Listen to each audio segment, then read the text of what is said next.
চলে এসছো তুমি? তুমি কোথায় যাচ্ছ? না তো। পার্টি আছে? না তাহলে আজকে কোনো কি স্পেশাল দিন আছে? না। আজকে তোমার বার্থডে? আরে না রে বাবা, আমার বার্থডে? না। তাহলে এত সেজে গুজে কেন দাঁড়িয়ে আছো? সকালে কি বলেছিলে? কি বলেছিলাম বলো তো? এটা কি পরে আছো তুমি? বিয়ের আগে তো তুমি খুব সেজে গুজে থাকতে। তোমাকে তো দেখে পুরো চাকরের থেকেও অধম লাগছে। তুমি একটা কথা বলো, এই চুড়িদারের সাথে তোমার ওড়নার কোনো ম্যাচ আছে? প্রত্যেকটা ড্রেসের সাথে তুমি এই গ্রিন কালারের ওড়নাটা কেন পরো? ড্রেসিং সেন্সের তো তুমি একদম মা মাসি এক করে রেখে দিয়েছো। বউয়ের জায়গায় যেন আমি কাজের মাসি বাড়িতে নিয়ে চলে এসেছি। আর এই চুল, আর এই চুলটা দেখো পুরো ঝাড়ুর মতো করে রেখেছে, পুরো একদম শাকচুন্নি লাগছে। আচ্ছা একটা কথা বলো, লাস্ট কবে মাথা চিরুনি দিয়েছিলে? আমার কালকে বন্ধু এসেছিল, জানো কি বলছিল? ও তোকে কাজের লোক মনে করছিল। ভালোভাবে থাক, নয়তো তোকে আমি ডিভোর্স দিয়ে দেবো। আরে এক সপ্তাহ ধরে তোকে আমি এই একই চুড়িদারে দেখছি। আর আমি যখন অফিস থেকে বাড়িতে ফিরে আসবো তখন যেন তোর চেহারাটা এরকম না দেখি, বুঝতে পেরেছিস?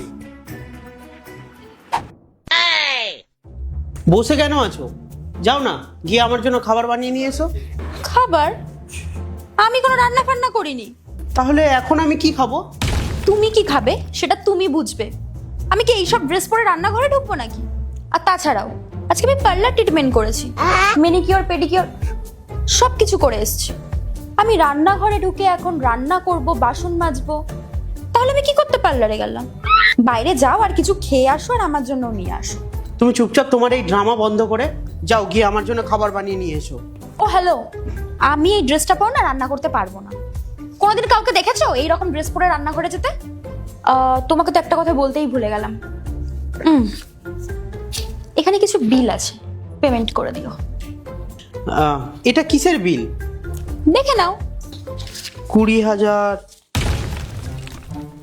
15,000, 10,000 টাকার ইয়াররিং, 5,000 টাকার ওয়াচ, 25,000 টাকার জ্যাকেট।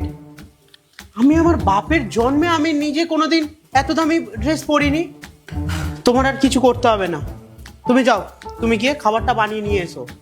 আর আমি তোমাকে সকালবেলা যা কিছু বলেছি তার জন্য সরি। আর তুমি যে সমস্ত জিনিসপত্র কিনেছো যাও গিয়ে রিটার্ন করে দিয়ে আসো। তোমাকে এমনি দেখতে আমার খুব ভালো লাগে। আর তুমি আজকে সকালে যে গোলাপি রঙের চুড়িদারটা পরেছিলে না, সেটা তোমাকে একদম হেভি লাগছিল, একদম যেন বাগানে ফোটা ফুলের মতো লাগছিল। তোমার ওইসব জিনিস নেওয়ার দরকারই নেই। আরে তোমার এইসব জিনিস নিয়ে কি দরকার বলো তো? তোমার আগের ড্রেসগুলোতেই বেশি মানাচ্ছিল। তুমি যাও গিয়ে রিটার্ন করে দিয়ে এসো, যাও। ও হ্যালো, এগুলো কিছু চেঞ্জ হবে না, কারণ এগুলো নন রিফান্ডেবল। কি নন রিফান্ডেবল? মানে এই মাসের সমস্ত স্যালারি আমার চলে গেল? আচ্ছা এক মিনিট, তোমার কাছে এত টাকা আসলো কোথা থেকে? কোথায় আবার পাবো? ওই তো আলমারিতেই তুমি কিছু টাকা রেখেছিলে, আমি ওখান থেকে নিয়েই খরচা করে নিয়েছি। আমি জানি তো, পরে তুমি ম্যানেজ করে দেবে। আরে পাগল, ওটা তো আমার অফিসের টাকা। আরে আমি তো পুরো শেষ হয়ে যাব, আমি পুরো বরবাদ হয়ে যাব, আমি পুরো পথে বসে যাব। তো কি হয়েছে? তুমি অফিসে গিয়ে বলবে যে আমার বউ শপিং করে খরচা করে ফেলেছে। আর তুমি তো নিজেই বলতে যে আমাকে আগে খুব সুন্দর লাগতো, তাই আমি সমস্ত টাকা মেকআপ আর ড্রেস জুতো কিনে খরচা করে দিয়েছি। কারণ আমিও চাই আমি ঠিক আগের মতো হয়ে যাব। আর শোনো, বলছি যে এগুলো আর রিটার্ন হবে না, এক্সট্রিমলি সরি। যাই হোক, আমি আজকে এই ড্রেসটা পরেই ঘুমাবো। আর আমি এখন ঘুমাতে গেলাম, তুমি একটা কাজ করো, বাইরে থেকে খাবার আনিয়ে খেয়ে নাও। আর হ্যাঁ, নেক্সট টাইম কোনো কথা বলার আগে ভেবে চিন্তে বলবে, না হলে আরেকটু বেশি সারপ্রাইজড হতে হবে। আরে यार, আমার পুরো 5 মাসের স্যালারি চলে গেল, এবার কি হবে?